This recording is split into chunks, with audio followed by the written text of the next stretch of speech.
అందుంది సుఖముంది అనుభవించే మనసుందంటే స్వర్గంలో చోటుంటుంది. పోరా.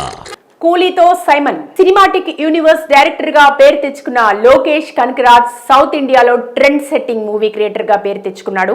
మన తాతలు ముత్తాతలు వచ్చారు పోయారు. కార్తీతో ఖైదీ, విజయ్ దళపతితో మాస్టర్ లియో, కమల్ హాసన్ తో విక్రమ్ ఇలా వరుసగా యాక్షన్ థ్రిల్లర్ తీసి పాన్ ఇండియా లెవెల్లో 100 కోట్ల కలెక్షన్స్ కొల్లగొట్టాడు. ముఖ్యంగా ఖైదీ, విక్రమ్ చిత్రాల స్టోరీలకి అందులో ముఖ్య పాత్రలకు లింక్ పెడుతూ యూనివర్సల్ కథలుగా సీక్వెల్స్ ప్లాన్ చేశాడు. ఆ సీక్వెల్స్ లో భాగంగా సూర్య, రోలెక్స్, విక్రమ్, కమల్ హాసన్, ఖైదీ, కార్తీ పాత్ర ఇంకా మరికొన్ని పాత్రలపై రాబోయే సీక్వెల్స్ లలో చూపించబోతున్నాడని క్యూరియాసిటీని పెంచాడు. తప్పేంటి ఒప్పేంటి కొత్తగా కుమ్మేసి. మరి ఈ సీక్వెన్స్ ఎప్పుడు వస్తాయోనని డైరెక్టర్ లోకేష్ మరియు ఈ పాత్రలకు సంబంధించిన అభిమానులు ఎదురు చూస్తున్నారు. అయితే లోకేష్ కనకరాజ్ ఈ మల్టీ ప్రాజెక్టులు పక్కన పెడుతూ ఈసారి మరో మల్టీ స్టారర్ చిత్రానికి తెరలేపాడు. ఏకంగా సూపర్ స్టార్ రజనీకాంత్ రంగంలోకి దింపి భారీ బడ్జెట్ మూవీ కూలీ చిత్రాన్ని ప్లాన్ చేశాడు. అంతేకాకుండా ఈ సినిమాలో నార్త్ మరియు సౌత్ ఇండియన్ స్టార్ నటులు కథలో ముఖ్య పాత్రలుగా పోషిస్తున్నారు. అందులో కన్నడ స్టార్ ఉపేంద్ర, సత్యరాజ్, సౌబిన్ షహీర్, శృతి హసన్, కింగ్ నాగార్జున తదితరులు ఇందులో భాగమయ్యారు. ఇప్పటికే వీరి పాత్రల పేర్లు కూడా ఫిక్స్ చేసి విడుదల చేశారు. దాంతో పాటు సినిమాకు సంబంధించిన టీజర్ కూడా రిలీజ్ అయింది. అరే పాపి అంటారు, పిక్సెల్ లైట్ తీసుకో.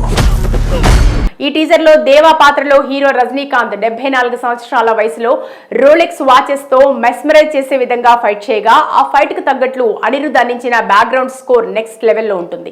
ఇదిలా ఉంటే ఈ చిత్రంలో టాలీవుడ్ మన్మధుడు కింగ్ నాగార్జున సైమన్ పాత్రలో మాఫియా డాన్ విలన్ గా నటిస్తున్నట్టు తెలుస్తోంది. ఆయన పుట్టినరోజు సందర్భంగా స్టైలిష్ లుక్ సైమన్ గా నాగార్జున పోస్టర్ ను చిత్ర బృందం విడుదల చేసింది. ప్రస్తుతం సైమన్ పాత్రకి సంబంధించి నాగార్జున షూటింగ్ వైజాగ్ లో పోర్ట్ ఏరియా నేపథ్యంలో గత కొన్ని రోజులుగా జరుగుతోంది. ఈ క్రమంలో తాజాగా ఈ పాత్రకు సంబంధించిన ఒక షూట్ వీడియో లీక్ అయింది.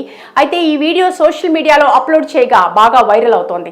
మరి ఈ వీడియోలో ఉన్న సీన్ ను పరిశీలిస్తే ఇందులో నాగార్జున స్టైలిష్ లుక్ లో వైట్ కోట్ వేసుకుని చుట్టూ 100 మంది ఉండగా ఓ వ్యక్తిని సుత్తి పట్టుకుని క్రూరంగా కొడుతున్నట్టు కనిపించాడు. ఈ సమయంలో తమిళ్లో డైలాగ్ చెప్తున్నట్లు ఆ వ్యక్తిని బెదిరిస్తున్నట్టు వీడియోలో రికార్డ్ అయింది. ఈ వీడియో చూసిన నెటిజన్లు తమకు నచ్చిన రీతిలో కామెంట్స్ చేస్తున్నారు. విక్రమ్ సినిమాలో సూర్య, రోలెక్స్ లాగే నాగార్జున క్యారెక్టర్ ఉండబోతుందని అనుకుంటున్నారు. మరి ఈ స్టోరీ కూడా లోకేష్ కనకరాజ్ యూనివర్సల్ సినిమాగా ప్లాన్ చేశాడా లేదా అనే విషయాన్ని ఇంకా తెలియదు. ఇదే సినిమా విడుదలయ్యాక తెలుస్తుంది. ప్రస్తుతానికి ఈ యాక్షన్ సీన్ వైరల్ కావడంతో సైమన్ పాత్రలో నాగార్జున డేంజరస్ విలన్ గా అయితే ఉండొచ్చని సమాచారం. పైగా ఈ రోల్ కోసం నాగార్జున భారీగా రెమ్యునరేషన్ డిమాండ్ చేసినట్టు కోలీవుడ్ లో సమాచారం. మరోవైపు ధనుష్ కుబేరా సినిమాలో కూడా నాగార్జున అవినీతి నిరోధక శాఖ ఆఫీసర్ గా పాజిటివ్ పాత్ర ఉందని కుబేరా గ్లిమ్స్ లో చూడొచ్చు. ఏది ఏమైనా నాగార్జున తన పంథాను మార్చి క్యారెక్టర్ ఆర్టిస్ట్ గా బలమైన పాత్ర ఉంటే భాషాభేదం లేకుండా ఎక్కడైనా నటించేందుకు, అభిమానులను అలరించేందుకు సిద్ధంగా ఉన్నారని అనుకోవచ్చు.